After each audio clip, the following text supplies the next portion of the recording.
Hi అండి, welcome back to Manasa ప్రపంచం. మా ఇంట్లో వాటర్ ప్రాబ్లం వలన ఉప్పు నీరు వలన 10 రోజులకు ఒకసారి క్లీన్ చేసిన ఈ స్టూల్ అనేది చూడండి ఎలా పట్టేసిందో. జిడ్డు అనేది చాలా బాగా పట్టేసింది. ఎంత చాకు పెట్టి గీకినా కానీ రావట్లేదు.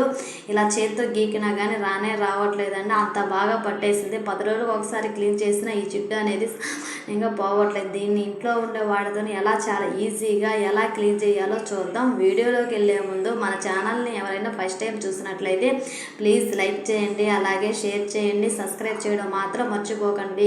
దీనికి కావాల్సిన పదార్థాలు ఏంటో చూద్దాం. ముందుగా ఒక గిన్నె అయితే తీసుకొని అందులో 1 teaspoon salt, 1 teaspoon వంట సోడా అయితే వేసుకోవాలండి. ఇందులో 2 టీ స్పూన్ల ఇడ్లీ రవ్వ వేసుకోవాలండి. ఇడ్లీ రవ్వ అనేది క్లీనింగ్ పర్పస్కు చాలా బాగా పనిచేస్తుందండి. ఇందులో కొంచెం హార్పిక్ అయితే వేసుకోవాలి. హార్పిక్ చాలా బాగా పనిచేస్తుంది. హార్పిక్ వేసుకొని ఇలా ఒక స్పూన్తో కానీ ఒక పుల్లతో కానీ ఇలా బాగా మొత్తం మిక్స్ అయ్యేలా కలబెట్టుకోవాలండి. చెయ్యి అయితే అసలు పెట్టకూడదండి. ఇలా బాగా కలబెట్టేసిన తర్వాత చేతికి బ్లౌజులు అయితే వేసేసుకోవాలండి. బ్లౌజులు వేయకుండా అయితే రుద్దకూడదు. బ్లౌజులు లేకపోతే ఇలా కవర్లన్నా అయితే కట్టేసుకొని మొత్తం ముందర లోపల అంతా ఇలా అయితే బాగా ఒకసారి మొత్తం అయితే ఈ విధంగా అప్లై చేసేసి ఒక 20 నిమిషాలు అయితే పక్కన పెట్టేసేయాలండి. ఇప్పుడు పక్కన పెట్టేసిన తర్వాత మన ఇంట్లో ఒక ఇనప బ్రష్ ఉంటుంది కదా, అది ఎత్తుకొని ఇలా మొత్తం ఒకసారి ఊరికే అట్ట మొత్తం రుద్దామంటే గట్టిగా అయితే రుద్దాల్సిన అవసరం లేదు.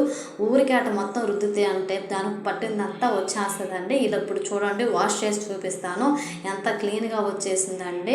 ప్లీజ్ మీకు కానీ ఈ వీడియో నచ్చితే లైక్ చేయండి, షేర్ చేయండి, మీ ఫ్రెండ్స్కి మీ ఫ్యామిలీ మెంబర్కి అందరికీ ఫార్వర్డ్ చేయండి.